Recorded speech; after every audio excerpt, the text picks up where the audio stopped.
e retirar incentivos fiscais à compra de casa. Para discutir um pouco as vantagens e desvantagens desta ideia, dois convidados neste Jornal do Dia, Luís Carvalho Lima, da Associação dos Profissionais e Empresas de Mediação Imobiliária, boa noite, e também António Costa, diretor do Diário Económico.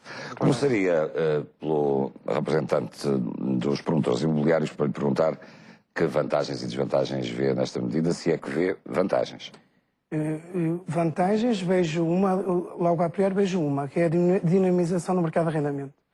E nós temos defendido nos últimos tempos, tenho pena que o Governo, enfim, poucos dias antes de se demitir, tenha colocado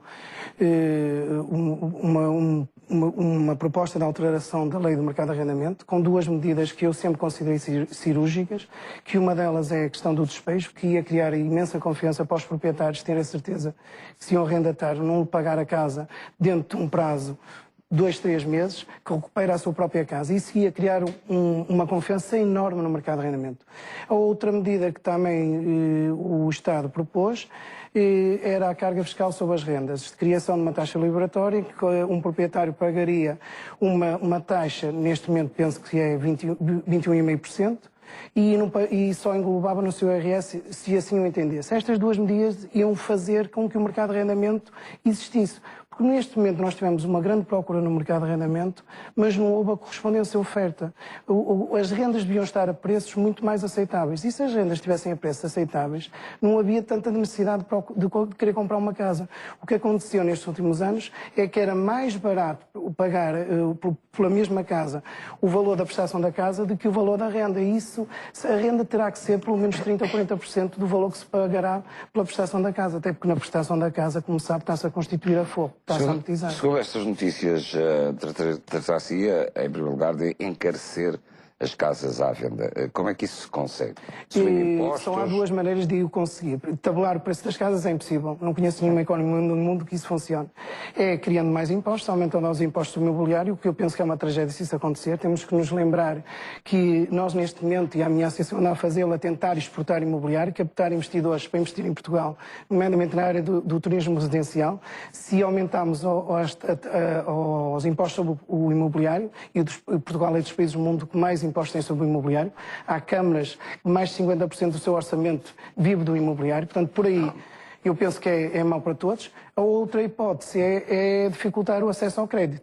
Mas eu também posso dizer que desde há 2 anos não há nenhum banco que conceda crédito à habitação mais de 80% do valor da casa, dão indicações para as avaliações serem feitas por um valor inferior, e eu posso dizer que este ano, principalmente nos últimos 2, 3 meses, a dificuldade é raro, só mesmo uma pessoa consegue demonstrar que tem suporte financeiro para poder pagar, porque a restrição do crédito à habitação, neste momento no crédito à habitação é muito grande. E o que nós estamos a falar é de casos que se cometeram erros há vários anos atrás, mas não é agora arranjando uma medida artificial para aumentar o valor das casas ou fazer crescer o valor das casas. A verdade é que já há muita casa à venda durante muito tempo, não? E se nós vamos criar, agora temos que nos lembrar que, por exemplo, para o mercado de arrendamento, eu preciso de captar investidores para apostar no mercado de arrendamento. Se temos que ver como é que isto vai funcionar. Não, volto a dizer, se for aumentar os impostos sobre o imobiliário, lá temos uma dificuldade depois de captar investidores para colocar no mercado de arrendamento. A única questão que eu vejo é a dificuldade no acesso ao crédito ou de também extinguir alguns benefícios fiscais que, segundo eu sei, no próprio PEC 4 já estava previsto deixarem de haver esses benefícios fiscais. António Costa, como é que avalias estas notícias? Enfim, acho que fez uma avaliação correta. O ponto da valorização do arrendamento tem que passar precisamente por aí, por criar condições para mais arrendamento e não necessariamente por criar instrumentos que dificultem a compra da casa. Para já porque a realidade mudou muito. De facto, hoje, no último ano e em particular nos últimos meses, ou um cidadão tem capital próprio que permita avançar na compra da casa, ou dificilmente conseguirá comprar uma casa. Há também modelos de permuta que se vão fazendo, enfim, mas sem dinheiro, digamos assim, diretamente envolvido. Mais importante, de facto, do que encarecer artificialmente o mercado de habitação, até porque os portugueses estão já muito expostos ao mercado de habitação, portanto é difícil haver mais exposição dos portugueses ao mercado de compra de habitação, é criar verdadeiras condições para o mercado de arrendamento. Há de facto uma lei uma lei que tem alguns anos já deste governo socialista que não funcionou. Não criou uma oferta de mercado como a que se esperaria. Como referiu bem, em fase final deste governo, antes de entrar mesmo em gestão, foram aprovadas ainda para posterior regulamentação e, portanto, o novo governo, obviamente, vai ter que recomeçar esse processo do zero. Mas criou aqui algumas medidas que poderiam ter um efeito muito positivo no mercado de arrendamento. É esse o segredo. É importante perceber que Portugal tem um problema de dívida pública e déficit público, sobretudo agravado por um problema de déficit externo enorme, porque devemos muito ao exterior. Porquê é que nós devemos muito ao exterior? Já se falou bastante do déficit externo por causa da energia, do que consumimos, do petróleo. Fala-se menos do déficit externo causado precisamente por uma sobreexposição dos portugueses ao mercado, à aquisição de habitação. Que, obviamente, somos dos países da Europa em que onde per capita há mais... é mais elevado. Isso, obviamente, criado por uma política, enfim, excessivamente otimista, se é que podemos considerar assim, estaremos a ser simpáticos, da banca na promoção do crédito imobiliário. As pessoas consideravam a compra da casa um bom investimento. E era um bom investimento comparado com o arrendamento. Comprar uma pequena casa e depois iam crescendo. Era um bom investimento por duas razões. Porque o mercado de arrendamento não existia, ainda existe de forma limitada, e porque nos últimos 20 anos, nos últimos 15 anos, passamos por uma situação de taxas de juros elevadíssimas, para uma progressiva redução das taxas de juros, e a maior parte dos créditos foram indexados a Euribor, que esteve nos últimos anos sucessivamente a descer. E, portanto, isso criou, de facto, uma ideia, às vezes incorreta, de que se manteria sempre esse nível de taxa de juros. Estamos a verificar agora que vamos viver a situação precisamente contrária. A Europa, o BCE vai aumentar os juros porque os países centrais, os países mais importantes, mais relevantes do ponto de vista económico, também político, mas do ponto de vista económico para a Europa, estão sobreaquecidos, estão com uma economia a andar bem, ou razoavelmente bem, e isso obriga a taxas de juros mais elevadas. Havendo taxas de juros mais elevadas para esses países são necessárias, para Portugal é o pior que nos poderia acontecer. Portanto, vamos ter hoje famílias numa situação muito complexa, porque perderam o rendimento. É aumentado o crédito e o crédito, obviamente, e a dificuldade... E em grande parte devido aos créditos da e ao crédito mal parado. Portanto, a ideia de que Portugal deve arrendar mais e deve comprar menos é uma boa ideia e pode contribuir de forma significativa, e se for feita com medidas duras do ponto de vista do arrendamento, para provocar, de facto, uma ruptura no mercado de arrendamento nos próximos 12 meses, nos próximos 24 meses. Porque o país precisa de medidas de emergência. Eu ouvi o Primeiro-Ministro no Congresso do PS dizendo que o país não precisava de rupturas. Ora, o país precisa mesmo de rupturas. E, claramente, o arrendamento é uma das áreas onde o país mais precisa de rupturas e de medidas que provoquem consequências no curto prazo. Muito bem. Luís Carvalho de Lima, a verdade é que para as famílias esta situação também era já insuportável em muitos aspectos. Já referimos aqui o crédito mal parado e cada vez mais ele tende a subir. Sim, e à medida que a Euribor vai subindo, o valor que as pessoas pagam pela prestação da casa vai fazer com que aumente o crédito mal parado. Mesmo os níveis de crédito mal parado em Portugal não são níveis, na área da habitação, não são níveis elevados. Nós temos que ver que em Portugal também não houve uma crise específica do setor imobiliário. Nós temos países, eu vou aos nossos vizinhos de Espanha, vendem-se 2 casas pelo preço de uma.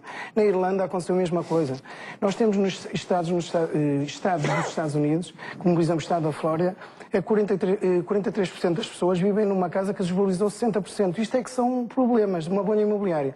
Nós também temos de ter um bocado de cuidado. E a verdade é que parece não haver dificuldade para vender as casas caras, as mais caras. Em cada imóvel que está à venda, as primeiras a ser vendidas são as mais caras. Mas as mais caras, se houver capacidade para as pessoas pagarem as casas, aí não há um problema de endividamento. Se as pessoas têm dinheiro para comprar a casa.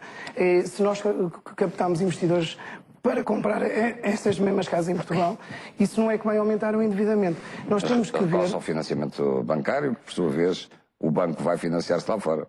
Mas os valores que geralmente no mercado médio, ou principalmente alto, os valores que o banco empresta de rácio de financiamento é muito baixo, porque as pessoas querem um spread muito mais baixo e geralmente aí conseguem um spread muito mais baixo. Tem muito mais capital próprio. Aí não, eu penso que aí não há problema. Nós estamos a falar de um problema que existe, mas é um problema que está para trás. E temos de ter cuidado, medidas artificiais para criar um aumento do valor das casas é complicado. Aí pode-se criar mesmo uma bolha imobiliária. imobiliária. Isso nós não queremos, porque neste momento está a haver um reajustamento dos valores das casas para um valor razoável. E temos que nos lembrar que criar uma medida artificial, e acho que não é preciso, porque só quem não conhece o mercado, nos últimos 2, 3 meses, mas mesmo no último ano, como há pouco disse, os bancos, quando concedem crédito hoje em dia, nomeadamente o crédito à habitação, são muito mais restritivos, não concedem um crédito à habitação, mais de 80%, dão indicações para as avaliações serem feitas por valores inferiores. É uma luta minha constante, quando aparece num jornal qualquer, dizem que os valores das casas estão a baixar em Portugal, e eu vejo que esse estudo é baseado em valores da avaliação bancária, e não é o valor da avaliação bancária que hoje em dia faz o valor das casas, é o valor do mercado. Portanto, eu penso que por aí não há necessidade disso. Agora, devemos, acima de tudo, criar leis que façam funcionar o mercado de arrendamento. E esta lei, estas duas medidas que foram criadas, ou foram lançadas, que eu espero que para mim são medidas de Estado, não são medidas do Partido X nem do Partido Y. Até porque nós tivemos, eu sou vice-presidente da Confederação da Construção Imobiliária, tivemos uma reunião no ano passado com o presidente do PSD, e ele disse que apostava muito no mercado de arrendamento, e o mercado de arrendamento será um motor para alavancar a reabilitação, a tal reabilitação que todos queremos.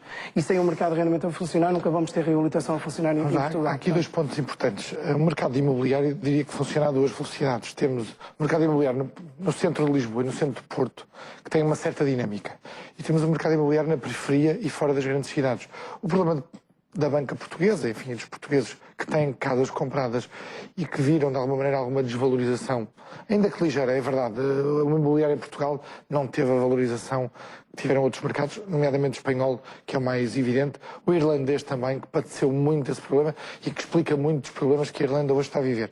No mercado em Portugal, em Lisboa e no Porto, continua a comprar-se e a vender-se casas. As casas de preço mais elevado, obviamente, são uma cota de mercado pequena face ao total do imobiliário de que estamos a falar. Onde é que há um verdadeiro problema do imobiliário? Nas periferias de Lisboa e do Porto, onde há muita oferta, onde houve uma construção muito acentuada e desenfreada, precisamente por um ponto que tocou, que é a dependência das câmaras do imobiliário e da construção. E hoje, quem está nessas casas são precisamente as famílias que mais estão a pagar esta crise. São funcionários públicos, são quadros de classe média, média-baixa, que viram os seus rendimentos afetados ou diretamente, ou por agravamentos fiscais, pelo nível de vida, ou até pelo desemprego, e, portanto, estão a acumular um conjunto de problemas, os seus próprios problemas, e estarem no mercado imobiliário, que é difícil ser dinâmico, é difícil transacionar, é difícil hoje ir a concelhos limítrofes de Lisboa e vê-se, está à vista de todos, anúncios e mais anúncios de vendas de casas que demoram meses e meses e meses para pagar. Imagino que hoje a banca esteja muito mais facilitadora, digamos assim, do incumprimento, e felizmente o incumprimento em Portugal é reduzido face aos níveis europeus, mas está muito mais facilitadora, está disponível, obviamente, para negociar e renegociar contratos e criar moratórias para pagamento das casas, mas esse é um problema e, portanto, é preciso também não misturar o que não é misturável, isto é, não analisar o que é o imobiliário, nomeadamente o imobiliário residencial, de uma forma conjunta, sem perceber o que são as dinâmicas do centro de Lisboa e do centro de Porto e do resto do país. Obrigado, António. Luís Carvalho Lima, se posso sintetizar do seu ponto de vista, a ideia tem partes aproveitáveis e outras em que é preciso pensar. Eu gostava de dizer uma coisa, refletir com algum cuidado. Chamou num ponto importante. Estas casas das periferias, aí os bancos não financiam. Era o chamado crédito a 100%. Portanto, aí desapareceu esse crédito. Os bancos nem financiam. Aí temos um problema. Essas casas que as pessoas não têm capacidade para se endividar, o banco não financia. E nós precisamos é colocar essas casas no mercado de arrendamento. Porque temos que ver que houve promotores que investiram nesse mercado pensando que havia mercado. E o mercado desapareceu porque os bancos deixaram de financiar. E as pessoas não podem pegar nesses imóveis e transferi-los para o outro lado. Nós, mediadores, ainda podemos dirigir para o tal mercado onde há mercado. Eles não podem pegar nos imóveis. Temos que criar que exista mercado. Como? Dinamizando o mercado de arrendamento. Muito obrigado por ter vindo ao Jornal do Dia discutirmos esta questão que hoje foi levantada sobre a compra das casas em Portugal, que deverá encarecer-se, segundo notícias e apontam para essa ideia já avançada pelo FMI. António Costa, pedia que ficasses mais um pouco. Há mais atualidade económica que gostaria de comentar contigo. O Ministério da Defesa nega que falte dinheiro para garantir o pagamento de salário.